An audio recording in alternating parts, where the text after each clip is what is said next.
मैं डॉक्टर भामा अग्रवाल आपके अपने यूट्यूब चैनल पर आपका स्वागत करती हूँ, अभिनंदन करती हूँ। आइए प्यारे बच्चों, आज हम ध्रुव स्वामिनी नामक नाटक का अध्ययन शुरू करते हैं। इस नाटक के अध्ययन से पूर्व इसे सरल और सहज बनाने के लिए हमें इसकी भूमिका को समझना होगा, जो इस प्रकार है। ध्रुव स्वामिनी नाटक छायावादी साहित्यकार जयशंकर प्रसाद द्वारा रचित है, जो 1933 में प्रकाशित हुआ। यह भारतीय इतिहास के स्वर्ण युग गुप्त काल की पृष्ठभूमि को लेकर रचा गया।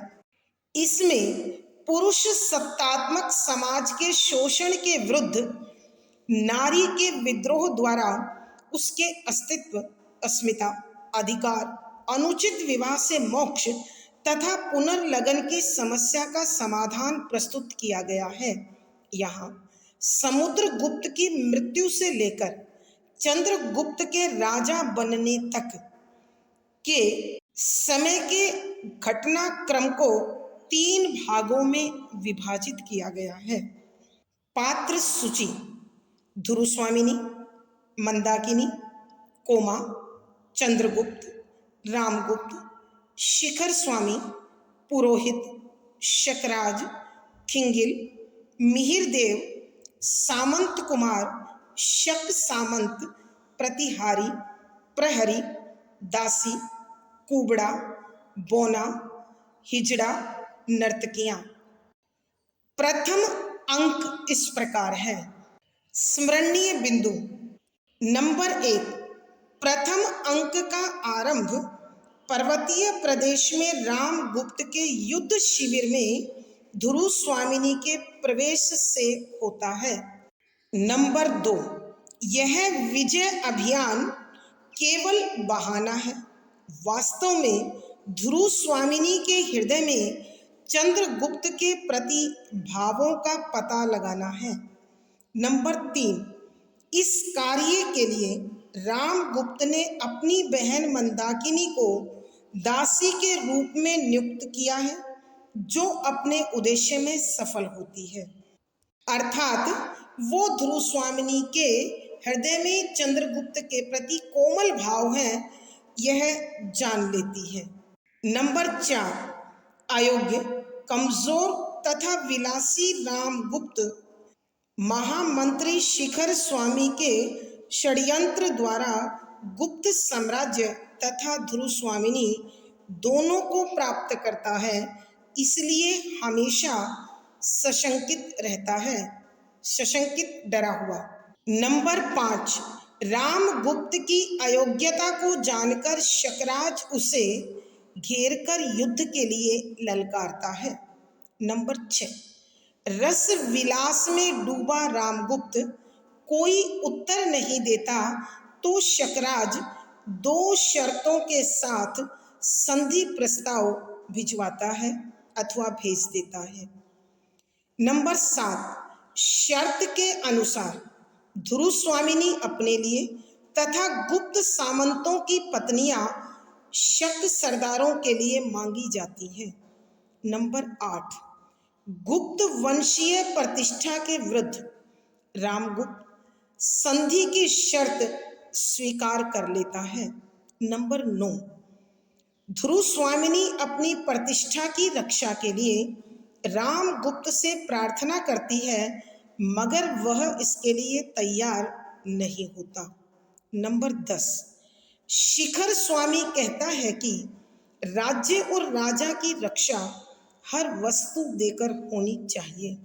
नंबर 11, असहाय ध्रुव स्वामिनी सम्मान की रक्षा के लिए आत्महत्या को तत्पर होती है। उसी समय चंद्रगुप्त आकर उसे बचा लेता है। नंबर 12, चंद्रगुप्त स्वयं ध्रुव स्वामिनी के रूप में सामंत कुमारों को साथ लेकर शकराज से इस अपमानजनक शर्त का बदला लेना चाहता है, मगर ध्रुव स्वामिनी उसे ऐसा करने से रोकती है। नंबर 13, अंत में चंद्रगुप्त ध्रुव स्वामिनी वे सामंत कुमारों को लेकर शकराज के पास जाता है। नंबर 14, चंद्रगुप्त की बहन मंदाकिनी के ओजस्वी गीत के साथ सब प्रस्थान करते हैं और पर्दा गिरता है। आइए प्यारे बच्चों, अब हम इस नाटक के पदों की व्याख्या कर उसे समझने की कोशिश करते हैं। पद संख्या 59। ध्रुव स्वामिनी खड़ी होकर रोष से, निर्लज, मद्यप, कलीव, ओह तो मेरा कोई रक्षक नहीं, ठहर कर, नहीं, अपनी रक्षा मैं स्वयं करूंगी। मैं उपहार में देने की वस्तु शीतल मणि नहीं हूं, मुझ में रक्त की तरल लालिमा है, मेरा हृदय उष्ण है और उसमें आत्मसम्मान की ज्योति है, उसकी रक्षा मैं ही करूंगी। रचना से कृपाणी निकालती है। प्रसंग प्रस्तुत पंक्तियां छायावादी साहित्यकार श्री जयशंकर प्रसाद जी द्वारा रचित ध्रुव स्वामिनी नाटक के प्रथम अंक से ली गई है। संदर्भ, यहाँ उस घटना का वर्णन है जिसमें ध्रुव स्वामिनी अपने पति रामगुप्त के समक्ष विनम्र विनती करती है कि उसकी रक्षा होनी चाहिए, परंतु रामगुप्त उसे उपहार की वस्तु कहकर संबोधित करता है। इस पर ध्रुव स्वामिनी अत्यधिक क्रोधित होकर कहती है कि व्याख्या शब्दों के अर्थ आवश्यकता के अनुसार। जब रामगुप्त ध्रुव स्वामिनी को उपहार की वस्तु कहता है तो वह अत्यधिक क्रोधित हो जाती है और क्रोध में कांपने लगती है, खड़ी होकर रोष में, कि वह इस गुस्से के कारण एकाएक उसके पांव को छोड़कर खड़ी हो जाती है और फिर कहती है, निर्लज्ज, बेशर्म, मद्यप, शराबी, क्लीव, कापुरुष, कायर, नपुंसक, ओह तो मेरा कोई रक्षक नहीं। अरे समझ गई मैं इस बात को कि यहाँ मेरी सुरक्षा करने वाला, मेरी रक्षा करने वाला कोई भी नहीं है, ठहर कर, और पल भर फिर चुप हो जाती है। नहीं, अपनी रक्षा मैं स्वयं करूंगी, कि न मेरी रक्षा महाराज कर सकते हैं, न पति कर सकता है और न कोई और कर सकता है, तो अब आत्मरक्षा मैं स्वयं करूंगी, कि मैं अपनी रक्षा करने के लिए जो भी प्रयास कर सकती हूँ अवश्य करूंगी। मैं उपहार में देने की वस्तु शीतलमणि नहीं हूं कि महाराज अपनी गलती सुधारिए। मैं उपहार में देने वाली शीतलमणि नहीं हूं कि जब तक चाहे कोई व्यक्ति अपने पास रखे और जब उसका मन करे वो उसे किसी और को उपहार में दे दे, ऐसी मैं शांत वस्तु नहीं हूं। और मुझ में रक्त की तरल लालिमा है कि मेरे शरीर की नस नस में अभी लाल रंग का रक्त दौड़ता है। अर्थात कहने का भाव यह है कि नस नस में दौड़ता हुआ वह लहू, वह खून, वह रक्त आत्मसम्मान करना जानता है, उसकी रक्षा करना जानता है। मेरा हृदय उष्ण है कि अभी मेरे हृदय में सम्मान की, गर्व की गर्मी शेष है और उसमें आत्मसम्मान की ज्योति है और उसके हर कोने में स्वाभिमान का प्रकाश समाया हुआ है। उसकी रक्षा मैं ही करूंगी कि मेरे शरीर में बहता हुआ यह रक्त, उसकी गर्मी और उसमें सम्मान का प्रकाश अभी जो समाया हुआ है, इन सब की रक्षा अब मैं स्वयं करूंगी। अर्थात कहने का भाव यह है कि जब रामगुप्त ने उसे उपहार की वस्तु कहकर उसके संरक्षण से, उसकी रक्षा से अपना पल्ला झाड़ लिया, अपने आप को दूर कर लिया, तो स्वाभिमान से भरी हुई ध्रुव स्वामिनी अपने सम्मान की रक्षा को स्वयं तत्पर हुई और फिर उन्होंने रचना से कृपाणी निकालती है।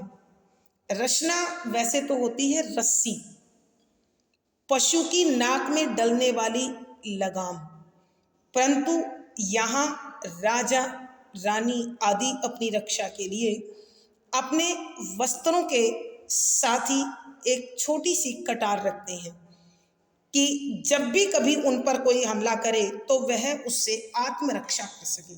तो इसलिए ध्रुव स्वामिनी ने अपने वस्त्रों में रखी हुई अपनी कृपाणी, अपनी छोटी तलवार, अपनी कटार निकाल ली। आइए प्यारे बच्चों, हम एक बार फिर इस पद की व्याख्या करते हैं।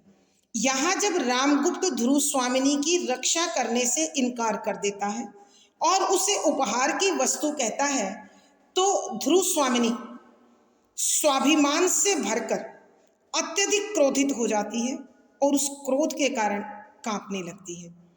तब वह रामगुप्त के पांव को छोड़कर एकाएक खड़ी होती है और गुस्से से कहती है, बेशर्म, शराबी, कायर पुरुष, नपुंसक, ओह, तो मेरा कोई रक्षक नहीं, कि मैंने देख लिया कि यहाँ मेरी रक्षा करने वाला कोई और नहीं है, न महाराज, न मेरा पति, और न ही यहाँ कोई अन्य पुरुष। फिर कुछ पल रुकती है, नहीं, जब कोई भी मेरी रक्षा नहीं कर सकता तो मैं अपनी रक्षा स्वयं करूंगी। महाराज, आप मुझे उपहार में देने की वस्तु कहते हैं, लेकिन मैं उपहार में देने की शीतल मणि नहीं हूं कि जब तक आपका मन चाहा आप अपने पास रखें और जब आपकी इच्छा करें तो आप मुझे किसी और को उपहार में दे दें। ऐसा संभव नहीं है, यह मैं नहीं होने दूंगी, क्योंकि मुझ में रक्त की लालिमा है कि मेरे शरीर की नस नस में, मांसपेशियों में अभी भी लाल रक्त, उसमें गर्मी है, उसमें स्वाभिमान और आत्मसम्मान समाया हुआ है, उसके कोने कोने में स्वाभिमान का प्रकाश भरा हुआ है।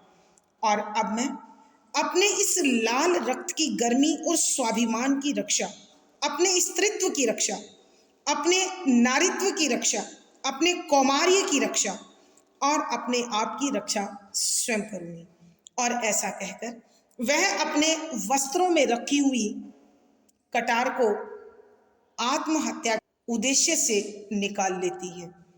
भावार्थ, यहाँ नाटककार के कहने का भाव यह है कि स्वाभिमान और आत्मसम्मान से भरी हुई ध्रुव स्वामिनी अपने सम्मान की रक्षा को स्वयं तत्पर हो गई है।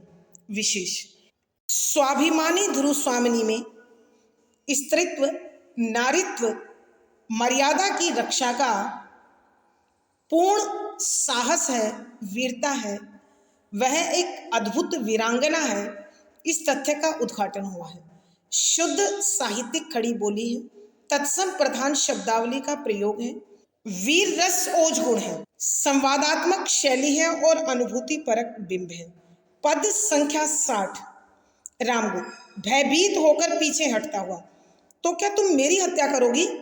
ध्रुव स्वामिनी, तुम्हारी हत्या नहीं, तुम जियो, भेड़ की तरह तुम्हारा क्षुद्र जीवन, उसे न लूंगी, मैं अपना ही जीवन समाप्त करूंगी। रामगुप्त, किंतु तुम्हारे मर जाने पर उस बर्बर शकराज के पास किसको भेजा जाएगा? नहीं नहीं, ऐसा न करो, हत्या हत्या, दौड़ो दौड़ो, भागता हुआ निकल जाता है। दूसरी ओर से वेग से चंद्रगुप्त का प्रवेश। प्रसंग पूर्वक संदर्भ, यहाँ उस घटना का वर्णन है जब रामगुप्त के द्वारा ध्रुव स्वामिनी को उपहार की वस्तु कहकर उसका अपमान किया जाता है, तो स्वाभिमान से भरी हुई ध्रुव स्वामिनी आत्मरक्षा के लिए तत्पर होकर कटार निकाल लेती है और उस कटार को देखकर रामगुप्त भयभीत हो जाता है, डर जाता है और वह ध्रुव स्वामिनी से कुछ पीछे हटते हुए कहता है कि व्याख्या, शब्दों के अर्थ आवश्यकता के अनुसार, कि रामगुप्त ध्रुव स्वामिनी के हाथ में कटार देखकर डरता है और कुछ कदम पीछे हटता है और फिर पूछता है, क्या इस कटार से अब तुम मेरी हत्या करोगी?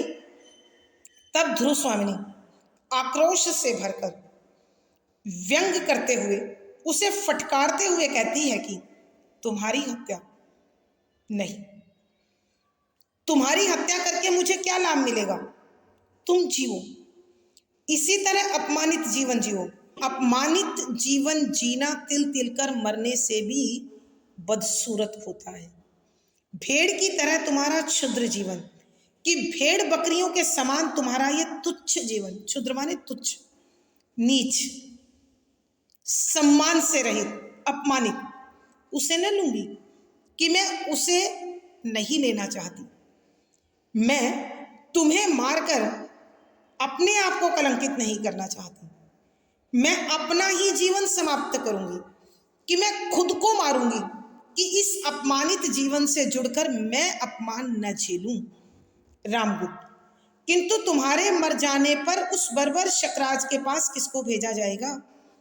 परंतु तुम ये क्यों नहीं सोच रही हो कि यदि तुमने आत्महत्या कर ली तो उस हिंसक पैशाचिक शकराज के पास मैं किसे भेजूंगा? और यदि उसके पास तुम्हारा उपहार नहीं पहुंचा तो फिर वह अवश्य आक्रमण करेगा, और ऐसे में गुप्त साम्राज्य का यह सम्राट जीवित नहीं बचेगा। नहीं नहीं, ऐसा ना करो, कि नहीं ध्रुव स्वामिनी महादेवी, तुम ऐसा प्रयास मत करो। हत्या हत्या की हत्या हो रही है, हत्या हो रही है, दौड़ो दौड़ो, कि सभी भागो और इससे रोको। वह भागता हुआ ध्रुव स्वामिनी के कक्ष से बाहर निकल जाता है। दूसरी ओर वेग से चंद्रगुप्त का प्रवेश। और जब रामगुप्त हत्या हत्या और दौड़ो दौड़ो कहकर ध्रुव स्वामिनी के कक्ष से निकलता है, तो दूसरी तरफ से चंद्रगुप्त बड़ी तेजी के साथ, बड़े आवेग के साथ, शीघ्रता के साथ ध्रुव स्वामिनी के कक्ष में प्रवेश करता है। पद संख्या 61। चंद्रगुप्त, हत्या, कैसी हत्या? ध्रुव स्वामिनी को देखकर, यह क्या महादेवी? ठहरिए। ध्रुव स्वामिनी, कुमार, इसी समय तुम्हें भी आना था? सकरुण देखती हुई, मैं प्रार्थना करती हूं कि तुम यहां से चले जाओ।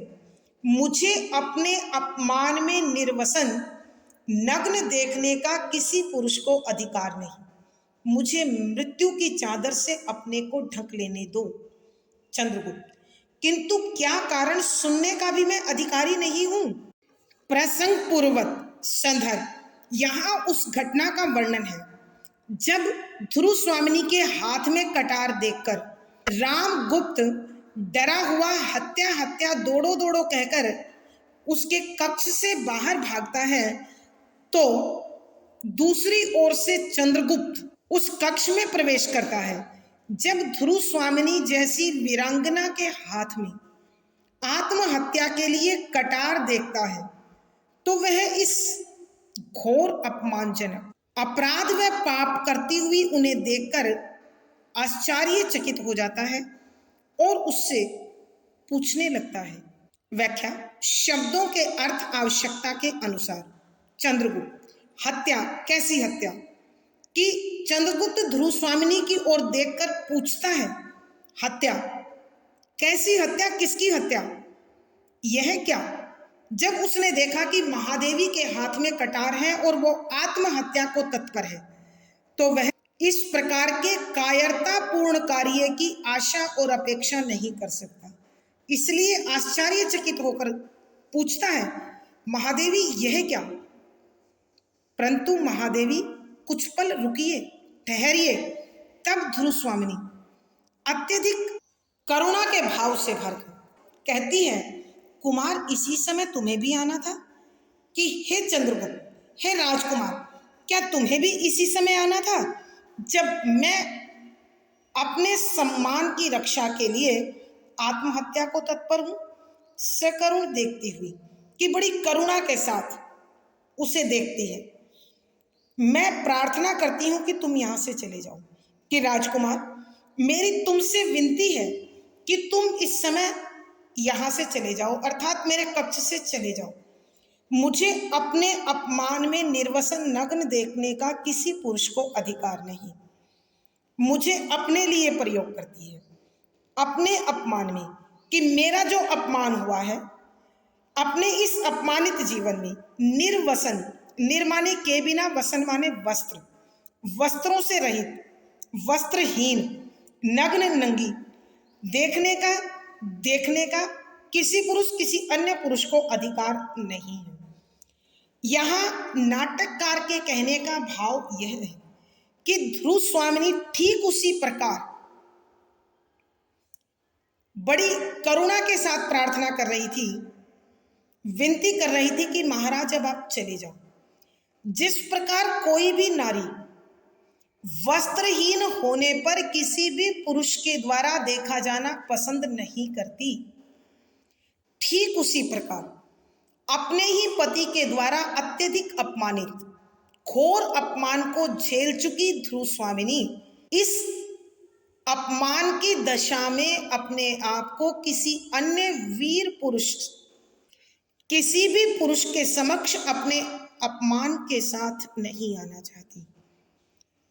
नाटककार कहना चाहते हैं कि जिस प्रकार कोई स्त्री निर्वस्त्र वस्त्रहीन हो किसी पुरुष के द्वारा देखा जाना पसंद नहीं करती, ठीक उसी प्रकार अपने ही पति के हाथों घोर अपमान झेल चुकी ध्रुव स्वामिनी अपने इस अपमानित चेहरे के साथ राजकुमार चंद्रगुप्त के समक्ष नहीं जाना चाहती। अर्थात वह नहीं चाहती कि उसके इस अपमानित जीवन का कोई उपहास करे, कोई मजाक उड़ाए, कोई उस पर हंसे। इसलिए वो अपने आप को मिटाकर आत्महत्या की इस चद्दर के द्वारा अपने आप को ढक लेना चाहती है, अर्थात अपने अपमानित जीवन को नष्ट कर देना चाहती है। आइए प्यारे बच्चों, एक बार फिर यहाँ जब रामगुप्त हत्या हत्या दौड़ो दौड़ो कहकर ध्रुव स्वामिनी के कक्ष से भयभीत होकर बाहर भागता है, तो चंद्रगुप्त दूसरी तरफ से बड़ी तेजी से ध्रुव स्वामिनी के कक्ष में प्रवेश करते हुए पूछता है, हत्या किसकी हत्या? और जब ध्रुव स्वामिनी को अपने हाथ में कटार लिए हुए आत्महत्या के लिए प्रयासरत देखता है, तत्पर देखता है, तो वह आश्चर्यचकित हो जाता है कि एक वीरांगना किस प्रकार ऐसा कायरता पूर्वक कदम उठाने को तत्पर है। तब वह ध्रुव स्वामिनी से विनती करता है कि महादेवी ठहरिए, यह कार्य उचित नहीं है।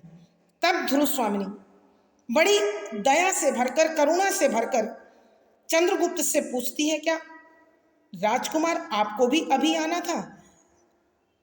मैं तुमसे विनती करती हूँ, प्रार्थना करती हूँ, आग्रह करती हूँ कि तुम इसी क्षण यहां से चले जाओ।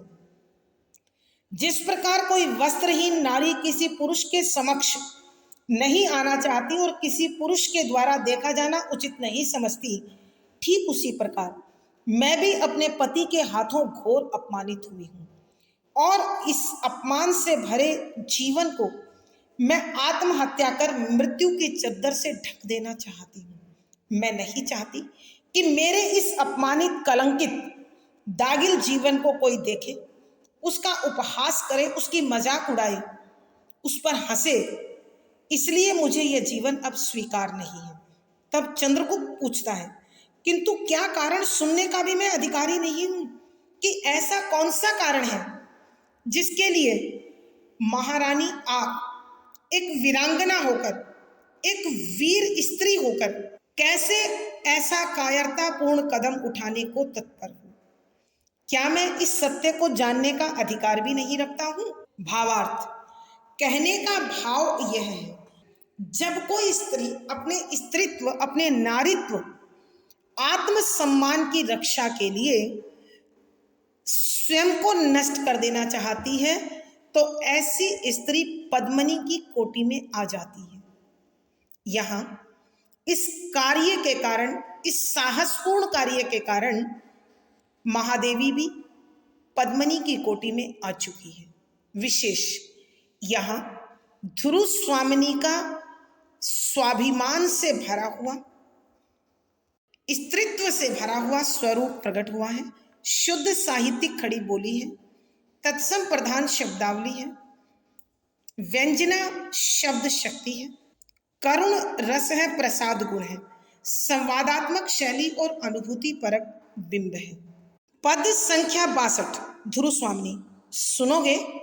ठहर कर सोचती हुई, नहीं, अभी आत्महत्या नहीं करूंगी।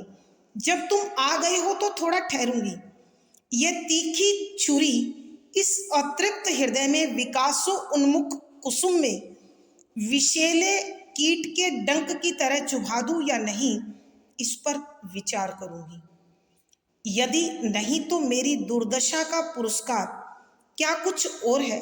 हाँ, जीवन के लिए कृतज्ञ, उपकृत और आभारी होकर किसी के अभिमान पूर्ण आत्मविज्ञापन का भार ढोती रहूं, यही क्या विधाता का निष्ठुर विधान है? छुटकारा नहीं, जीवन नियति के कठोर आदेश पर चलेगा ही। तो क्या यह मेरा जीवन भी अपना नहीं है? प्रसंग पूर्वक संदर्भ, यहाँ नाटककार ने उस घटना का वर्णन किया है जब रामगुप्त ध्रुव स्वामिनी को उपहार की वस्तु कहता है और आक्रोश में आकर गुस्से से भरी हुई आत्मरक्षा को तत्पर होती हुई ध्रुव स्वामिनी अपनी ही कटार निकालकर आत्महत्या कर लेना चाहती है। ऐसे में रामगुप्त डरकर हत्या हत्या दौड़ो दौड़ो कहकर भागने लगता है तो चंद्रगुप्त ध्रुव स्वामिनी के कक्ष में प्रवेश करता है और महादेवी को आत्महत्या करता हुआ देखकर आश्चर्यचकित होकर कारण पूछता है। तब ध्रुव स्वामिनी उससे कहती है कि व्याख्या, शब्दों के अर्थ आवश्यकता के अनुसार। जब चंद्रगुप्त ध्रुव स्वामिनी से आत्महत्या का कारण जानना चाहता है तो ध्रुव स्वामिनी उससे कहती है कि सुनोगे? क्या तुम सुन पाओगे? सुनना चाहते हो? ठहर कर सोचती हुई फिर कुछ पल रुक जाती है और विचार करने लगती है। नहीं, अभी आत्महत्या नहीं करूंगी।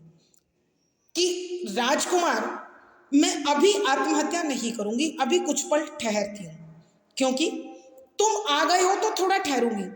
कि राजकुमार, अब तुम आ गए हो इसलिए कुछ देर ठहर कर विचार करूंगी कि मुझे आत्महत्या करनी चाहिए या नहीं करनी चाहिए, क्योंकि तुम्हारा वीरत्व, तुम्हारा पौरुष, तुम्हारा शौर्य, तुम्हारा साहस मेरे लिए हमेशा ही श्रद्धा का विषय रहा है, पूजनीय रहा है। यह तीखी छुरी, तीखी माने बहुत तेज धार वाली, छुरी कटार, इस अपने हृदय की ओर संकेत करते हुए अतृप्त प्यासा हृदय में विकासो उन्मुख कुसुम में, विकासो उन्मुख विकास को तत्पर, कुसुम फूल में, विषैले जहरीले, कीट कीड़े की भांति, डंक उसके डंक की तरह चुभा दूं या नहीं, इस पर विचार करूंगी। कि मैं यहां, तब ध्रुव स्वामिनी कहती है कि मैं इस तेज धार वाली कटार को अपने इस प्यासे हृदय और अपने इस विकास की ओर बढ़ते जीवन रूपी फूल में एक जहरीले कीड़े के डंक की भांति चुभाऊं या नहीं चुभाऊं, इस पर अब मुझे सोचना पड़ेगा, विचार करना पड़ेगा, मंथन करना पड़ेगा, चिंतन करना पड़ेगा। अर्थात कहने का भाव यह है कि यहाँ ध्रुव स्वामिनी कहती है कि जब राजकुमार तुम पहुंच ही गए हो तो मैं अपने इस प्यासे और विकास की ओर बढ़ते जीवन में आत्महत्या करूं या ना करूं, अभी इस पर सोचना अत्यंत आवश्यक समझती हूं। यदि नहीं तो मेरी दुर्दशा का पुरस्कार क्या कुछ और है कि यदि इस प्रकार मैं अपने इस खिलते हुए फूल के समान जीवन पर जो आत्महत्या का प्रयास कर रही हूं, दाग लगा रही हूं, यदि मैं ऐसा न करूं, दुर्दशा माने बुरी हालत, पुरस्कार इनाम, यदि मैं इस प्रकार का कदम नहीं उठाती हूं तो जो मेरे पति के द्वारा, महाराज के द्वारा मेरा अपमानित बुरी दशा को प्राप्त जीवन है, उसका क्या कोई इसके सिवा भी पुरस्कार, इनाम अथवा परिणाम हो सकता है? हाँ, जीवन के लिए कृतज्ञ, उपकृत और आभारी होकर, कृतज्ञ कृतज्ञता से भरा हुआ, उपकृत जिस पर उपकार किया गया हो, आभारी वही कृतज्ञता, आभार मानना, धन्यवाद करना कि हाँ, इस जीवन की रक्षा के लिए मैं कृतज्ञता, उपकार के भार को ढोती हुई, अपने आप को किसी और की आभारी, धन्यवादी मानती हुई, किसी के अभिमान पूर्ण आत्मविज्ञापन का भार ढोती रहूं कि कोई अहंकार से भरा हुआ अपनी ही प्रशंसा का ढोल बजाता रहे, अपनी ही प्रशंसा करता रहे, और मैं उस प्रशंसा के वजन को, उसके भार को ढोती रहूं, जीवन भर उसके लिए उपकार मानती रहूं। क्या उस परमात्मा का यही कठोर नियम है? विधाता भगवान निष्ठुर कठोर विधान नियम कि परमात्मा ने मेरे जीवन के लिए क्या इसी प्रकार का नियम बनाया है? छुटकारा नहीं। क्या मुझे इस प्रकार के बोझिल, निराश और घुटन भरे जीवन से छुटकारा नहीं मिल सकता? जीवन नियति के कठोर आदेश पर चलेगा ही कि मनुष्य का जीवन भाग्य के द्वारा निर्धारित इस कठोर आज्ञा के अनुसार ही चलने को विवश होता है। तो अगर मैं आत्महत्या न करूं तो क्या अब मेरा जीवन भी मेरा अपना नहीं है जिसका निर्णय मैं स्वयं कर सकूं? अर्थात कहने का भाव यह है कि घोर निराशा, असफलता, अपमान के भार से दबी हुई ध्रुव स्वामिनी आत्महत्या के माध्यम से ही अपने जीवन को और अपने जीवन के अपमान को समाप्त कर देना चाहती है। आइए प्यारे बच्चों, एक बार फिर इस पद की व्याख्या करते हैं। यहाँ जब चंद्रगुप्त ध्रुव स्वामिनी से आत्महत्या का कारण जानने की कोशिश करता है तो ध्रुव स्वामिनी कहती है, सुनोगे युवराज? हे राजकुमार, क्या तुम सुनना चाहते हो? फिर वह कुछ पल ठहरती है और सोचने लगती है कि नहीं, अभी आत्महत्या नहीं करूंगी। कि हे राजकुमार, जब तुम आ ही गए हो तो अभी मैं आत्महत्या नहीं करूंगी, मैं कुछ पल रुकूंगी और इस तेज धार छुरी को अपने इस प्यासे हृदय में चुभाऊं या ना चुभाऊं, इस पर विचार करूंगी, चिंतन करूंगी, मंथन करूंगी कि जिस प्रकार पूर्ण खिले हुए फूल में कोई विषैला कीड़ा अपना डंक चुभाकर उसके सौंदर्य का, उसके विकास का नाश कर देता है, ठीक उसी प्रकार मैं अपनी पवित्र भावनाओं, इच्छाओं, कामनाओं को पूर्ण किए बिना अपने इस प्यासे हृदय में इस तेज धार छुरी को चुभोकर अपने जीवन का नाश करूं या न करूं, अपने जीवन को नष्ट करूं या न करूं, इस पर एक बार जरूर विचार करूंगी। और यदि मैं यह आत्महत्या नहीं करती हूं तो फिर अपने ही पति और महाराज द्वारा अपमानित इस जीवन की बुरी दशा का और क्या हश्र हो सकता है, परिणाम हो सकता है, इनाम हो सकता है कि मैं जीवन भर इस जीवन की रक्षा के लिए किसी के एहसान तले दबी रहूं, उसके उपकार को मानती रहूं, उसके प्रति आभारी होती रहूं, और कोई उस मेरे बचे हुए जीवन के कारण अपने अहंकार से भरकर अपनी प्रशंसा का गीत गाता रहे, ढोल बजाता रहे, और मैं उस प्रशंसा के भार तले घुट घुट कर निराशा से भरा जीवन जीती रहूं। क्या परमात्मा ने इतना कठोर नियम मेरे लिए ही लिखा है? क्या मुझे इस अपमानित, बोझिल, निराश जीवन से छुटकारा नहीं मिल सकता? जीवन भाग्य के हाथों एक कठपुतली की भांति उसके क्रूर आदेश का पालन करने को विवश होता है। तो क्या अब ये मेरा जीवन भी मेरा नहीं है? अर्थात मैं अपने इस जीवन को नष्ट कर अपने अपमान से स्वयं को बचा नहीं सकती हूँ?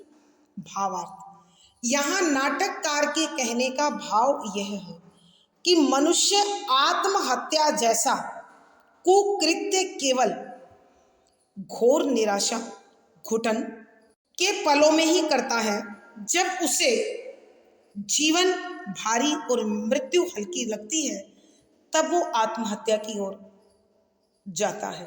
यहाँ ध्रुव स्वामिनी की भी ऐसी ही मानसिक स्थिति है। विशेष, यहाँ निराशा, अपमान, घुटन और असफलता से घिरी हुई ध्रुव स्वामिनी अपने आप को भाग्य के हाथों सौंप रही है, तो इससे नाटककार के नियतिवादी होने का पता चलता है। शुद्ध साहित्यिक खड़ी बोली है, तत्सम प्रधान शब्दावली है, व्यंजना शब्द शक्ति है, प्रसाद गुण है, संवादात्मक शैली और अनुभूति परक बिंब का सुंदर सटीक प्रयोग हुआ है। आज की कक्षा में प्यारे बच्चों इतना ही। अगली वीडियो में फिर मुलाकात होगी। पिछली वीडियो का लिंक डिस्क्रिप्शन बॉक्स में मिल जाएगा। आशा है पढ़ा गया विषय आपको समझ में आया होगा। अपने भाव व विचार कमेंट बॉक्स में लिखें। वीडियो को लाइक करें, शेयर करें और चैनल सब्सक्राइब करें। आपका दिन और जीवन मंगलमय हो, इसी शुभकामना के साथ आभार, धन्यवाद।